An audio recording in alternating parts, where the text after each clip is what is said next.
ingeta bandeko nanga bokota nanu awa kisongi matakita awa penza kotonga ekei ezongi. Bandeko nanga ka ndenge boyebi balobaka toujours et encore que no tambola mokili omona na yo makambo asomo makambo kobanga. Bandeko nanga lelo toye lisusu na Koffi Olomide. Ebele ya batu toyebi ye mopao mokonzi, ye moko Koffi Olomide bandeko nanga. Soki na Congo na biso tozana ba musicien, je m'excuse, soki na Congo na biso penza tozana ba musicien oyo ba bota bana, papa na biso pe Koffi Olomide aza parmi ba musicien na biso o penza ba bota. Jusqu'à présent, ebele ya batu toyebaka te finalement nombre ya bana ya Koffi Olomide. Parce que tozala kaka mona ka bovandi après 3 mois 4 mois mwana mosusu ya papa na biso Koffi Olomide abimi. Ezala ka bongo. Bovanda bino bokanisi ke non oyo penza nde mwana suka penza ya Koffi Olomide. Après quelques jours bomona lisusu mosusu pe aye kobima. Eko makanango ka bongo. Bandeko nanga siko lelo toye awa pona ko lobate ke no mwana mosusu ya Koffi Olomide abimite. Mais toye na makambo bandeko nanga ya somo oyo ezoleka surtout na vie ya papa na biso Koffi Olomide. Yango ezalaka toujours malamu en tant que parent. En tout cas bandeko nanga toye baka ba parcours na biso. Parce que soki yo parent oyebi parcours na yo. En tout cas bana na yo petango ba bandoko la bakoye baka keno ndenge toza boye papa na biso abota kote wana nazana bandeko kote mosusu nazana bandeko me na libumu mama na nga na papa na nga nazanga moko e ozala malamu. Mais soki ozo bomba ka bana na yo ba makambo mosusu yango bomona ka bana mosusu si s'agit que no ba ya kofinga ba parents na bango en public ba kosala ngo. Pourquoi? Parce que ba yebi ke parcours ba parents na biso ezala ki bien te. Ezala ka bongo. Bandeko nanga na koya kolala kolamukana kovanda ka boye makambo eye kokota lisusu na kote ya ndeko na biso Koffi Olomide na bana na ye. Ba scandale ezotika yete ezotambola kato ezokendaka na Koffi Olomide bandeko nangai. Opesa pasi pe mawa pona sindi le cœur, ezalaka toujours malamu okoti na ndako ya libala oyebi kenenge na koti bongo naza na paix du cœur. Mais ezalaka mwa pasi okota na ndako ya libala bandeko nanga okoti jamais kovanda 2 semaines te sa likambo. Na likambo wana ezaka likambo moko. Mama Mae 2024 Gavker to Yelibino solution. Pour n'a pas problème ya trompe, fibrome, myome, kyste, règles abondantes. Gavker to Zalina solution. Yo oyo kota ménopause atana 65 ans na Gavker oko simba mwana. Ebongo oyo etali fertilité masculine. Ma papa to bossani binoté, faiblesse sexuelle, éjaculation précoce, insuffisance des spermes, topé agrandissement de pénis. Bossa ya mwasi et kimayo ki mobali etelemaka bien te awa yoka yango etelemi ebongo oyo etali loposo vergeture babengi nduta bouton tache acné Gavker ba produit ya solo teint uniforme na 5 jours ya pamba oteli talendenge bimi kitoko na feti tozali na gamme complet ya kopakola ya injection ya comprimé na ya suppositoire. Ozali na problème ya hémorroïde interne topé externe papa maman kaka na 2 jours ya pamba omoni changement total. Pour la maladie ya tension diabète AVC topé obésité lobiko ezali perte de poids sans okota salle de sport kisi ya injection pe comprimé na Gavker bikalibela olingi okima suki pe mandefu ya pembe benga biso na lombango po awa tozali na solution moko durable ba produit na biso nyonso ezali 100% naturel pe esalemi na ba plante na ba industrie ya Angleterre pe Allemagne. Benga biso na numéro oyo plus 44 74 05 65 35 48. Gavker solution ya santé na yo.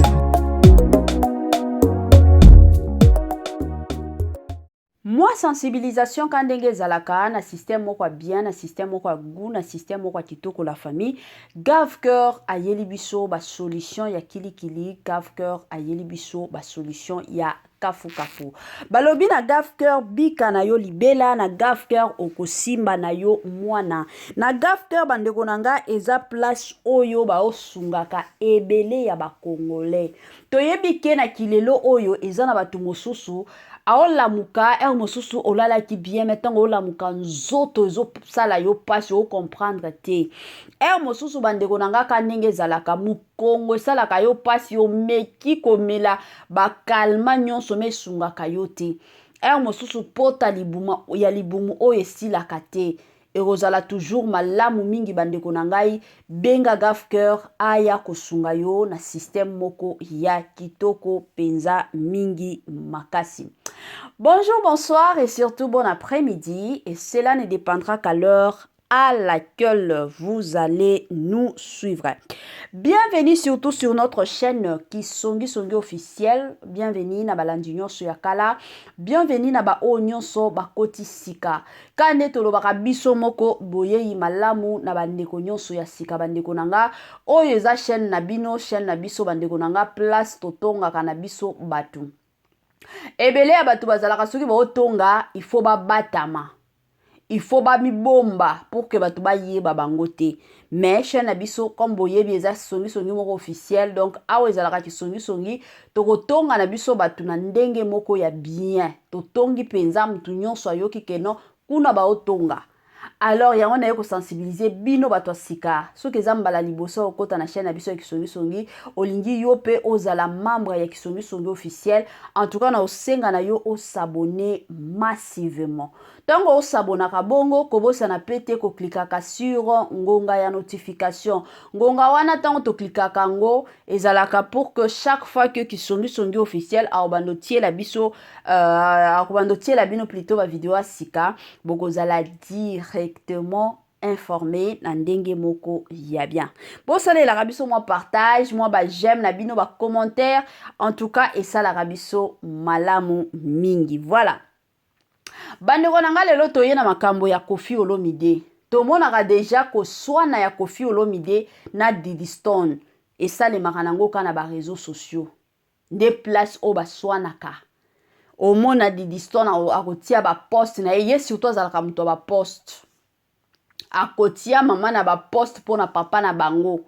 Suko papa na ye azalaka nde Congolais partout oyo ozali na monde entier offre oyo ezali spécial pona yo parce que ozali mwana mboka mabele ya mboka batekelaka ngo bapaya te.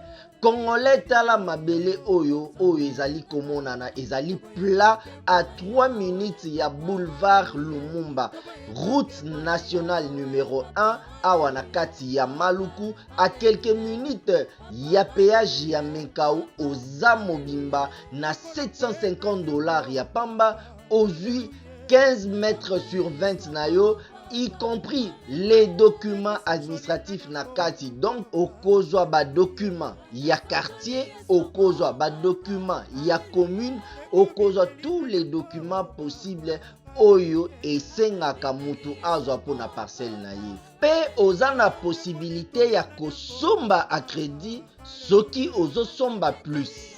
Ah oui, tolobaki to tolobaki te, tolobi bien, y compris les documents. Opesi mbongo na yo, oza na droit ya terrain 15 mètres sur 20, ozali na droit ya ba documents administratifs nyonso tu. Moi sensibilisation la famille kandenge zalaka na ndenge moko bien. Ba mapango yango yo, ba mapango akoteka la famille, to sombaka ba mapango. Ba mapango eye na $750 ya pamba. $750 ozui lupangu na yo, yo pe bakomi kobenga yo kolo lupangu. Ebele ya batu to sombaka ba mapango te omona kaka o mapango eza kaka ba $3000, $25000, $15000 nazana mbongo wana nyonso te. Lelo oyo bandeko nanga toyeli bino offre moko ya kitoko ya $750 ya pamba. Ozana mwa lupangu na yo bandeko nanga na ndenge moko bien na système moko ya kitoko. Sombaka lupangu. Sombelaka bana na yo lupangu okomi na yo kotongisaka malembe. Mokili ya lelo ekomi mokili moko eza na ba surprise ebele. Lelo oyo koki kokufa quand même soki osombaki lupangu otongiselaki bana na yo baotelengana te. Lelo tokomi komona bana kuluna bakomi mwa ebele na Congo na biso. Pourquoi? Parce que eza na ba parents mosusu oyo bakanisela bana na bango te. Alors ezalaka toujours malamu en tant que parent oza na bomoi kanisela pe bana na yo ekozala malamu mingi. Voilà. Bandeko na nga lelo toye na makambo ya Koffi Olomide na bana na ye. Kande na utaki koloba Koffi Olomide na Diddy Stone bango baswana kaka na ba réseaux sociaux. Omona Diddy Stone ye ayaka ko bundisa papa na ye ka na ba post. Omona eloko moko akoloba. Akoloba. Moi eloko moko akoloba. Aokoma kuna na ba post na ye. Et après quelque temps papa na bango ezalaka nde ba interview kande ba bengi saka na ba émission nde place oyo papa na bango ki Koffi Olomide akendaka ko répondre Diddy Stone ezalaka bongo. Siko ekomaka mosusu na bata mosusu Diddy Stone aza wana kaka babundaka na papa na bango. Siko mosusu omona pe kote ya papa na biso Koffi Olomide aoboya na ye.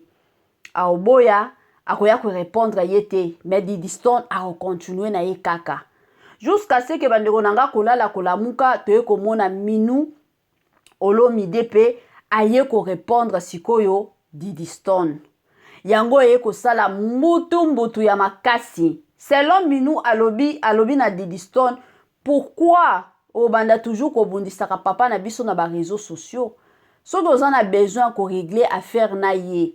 Tu as son numéro de téléphone, Kotiko Benga. Et puis, il faut rappeler que papa wana azamutu oya bunda pona yo. Soki lelo oyo, batu bakomi ko benga yo Diddy Stone Olomide, lelo komi na ba followers ebele. Eza grâce ya papa wana parce que a travaillé dur pona kombo ya Olomide. Alors lelo lati kombo ya Olomide wana, il faut pesa mutu oyo abunda makasi pona kombo wana opesa ye valeur. Bandeko nanga yango sikoyo eyaki kopelisa moto ya makasi. Moto penza jusqu'à présent tomoni déjà Diddy Stone nana répondra Minu Olomide te. Diddy Stone aza mwa kimia na kote na ye parce que toyebi ke Diddy Stone aza pe mutu moko bandeko nangai ye pe a répondraka. Mais eye kosala que ebele ya ba congolais ba sepela kite na réaction ya Minu. Ba congolais ebele ba lobi ye Minu pe aza na numéro ya téléphone ya Diddy Stone. Soki amoni ke ye Diddy Stone comme Diddy Stone aza petite sœur na ye. Pourquoi ye pe aye na makambo wana ka sur les réseaux sociaux? Pourquoi akoka kite kozwa numéro ya téléphone pe abenga petite sœur na ye keno makambo sala sur les réseaux sociaux et ça les makate? Mais ye pe aye ko répondre kaka na réseaux sociaux c'est que bitumboyo et ko continuer nango kaka na ndenge moko mabe. De l'autre côté batu mosusu pe bakomi ko yokela mama na biso Cindy le cœur pasi pe mawa. Balobi Cindy le cœur aza lisusu na pe du cœur te. Pourquoi? Parce que a balanina mobali oyo asi a bota sko bana wana nyonso oleba sangana bazala bomoko kande tolobaka bomoko quoi mais bana wana ezaka bitumba na bitumba et en plus de ça ezana ba mususu oyo bazobundisaka papa na bango.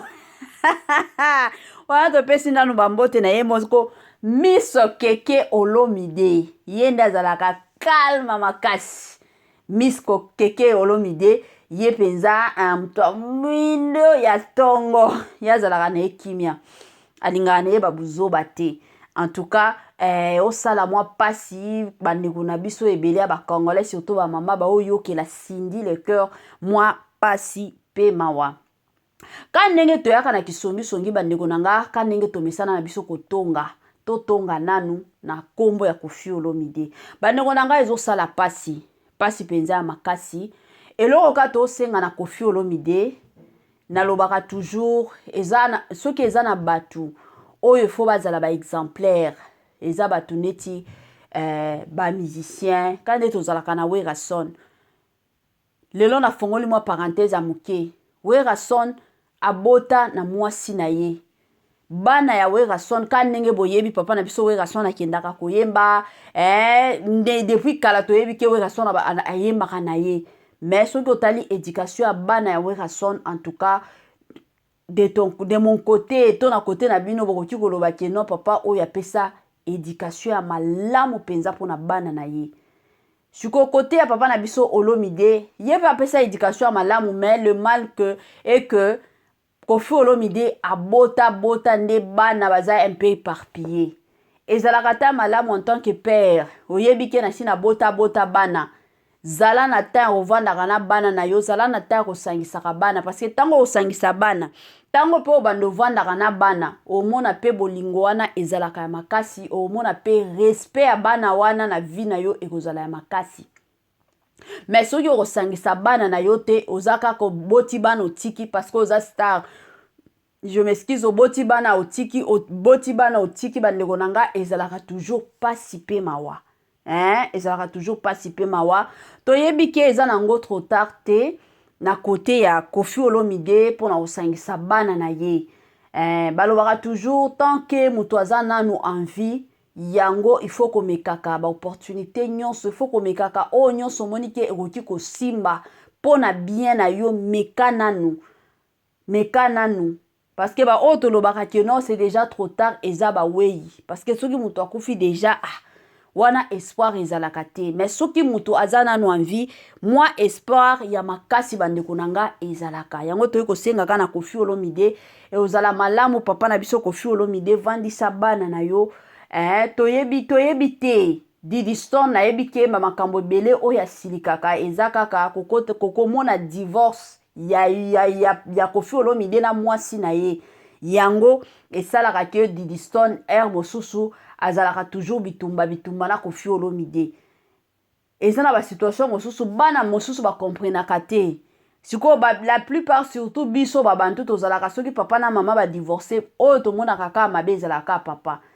Mais nanda kwa libala bokoki ko vanda te ke non totikaka to vanda parce que to mesana to si to balani te. Bolingo ezalaka bien, libala ezalaka bien, bolingo ezala wana. Mobali olingi mwasi pe olingi mobali na yo. Wana bo continuer na libala na bino. Mais soki bomoni ke bolingo eza lisusu te, y a pas de fait d'amour. En tout cas, ezalaka toujours malamu mutu na mutu akende zela na ye.